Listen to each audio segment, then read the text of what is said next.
Evening ஒரு 6 o'clock போல் எல்லாருமே வெளியில் கிளம்பிட்டோம். ஹஸ்பண்டுக்கும் தம்பிக்கும் கொஞ்சம் ட்ரெஸ் பர்ச்சேஸ் பண்ண வேண்டியது இருந்தது. அதனால் கிளம்பி போயிட்டுருந்தோம். ஒரு கலர் வந்து எக்ஸ்பெக்ட் பண்ணி தான் போனோம். போனோடனே அந்த கலர் கிடச்சது. பட் வந்து ஹாஃப் ஹேண்டில் இருந்தது. ஹஸ்பண்ட் வந்து ஹாஃப் ஹேண்ட்லாம் போட மாட்டாங்க.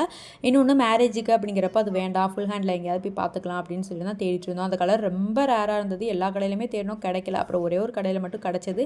சரின்னு வாங்கிட்டு வீட்டுக்கு வந்தாச்சு. அப்புறம் தம்பிக்கு கொஞ்சம் பிரெட் பாக்கெட் வேணும்னு சொல்லிட்டு இருந்தான். அதனால் அதையும் வாங்கிட்டு வீட்டுக்கு வந்துட்டு காரா சட்னியும் தோசையும் மட்டும் போட்டுக்கலாம் அப்படின்னு சொல்லிட்டு ஹஸ்பண்டுக்கும் தம்பிக்கு மட்டும் அது. எனக்கு வந்து மத்தியானம் வெஜிடபிள் பிரியாணி பண்ணியிருந்தேன். அது கொஞ்சோன்னு இருந்தது. அதனால நான் அது வந்து சாப்பிட்டுட்டு இருந்தேன். தம்பிக்கு வேற கொஞ்சம் உடம்பு சரியில்லை. அதனால அவனை தூங்க வச்சுட்டு தான் மித்த வேலையெல்லாம் பார்த்துட்டு இருந்தோம். ஹஸ்பண்ட் தூங்க வச்சுட்டு சாப்பிட்டுட்டு இருந்தாங்க.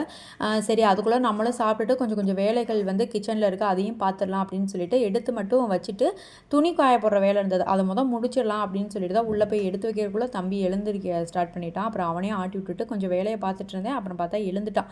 அவனை வச்சுக்கிட்டே மீதி வேலையும்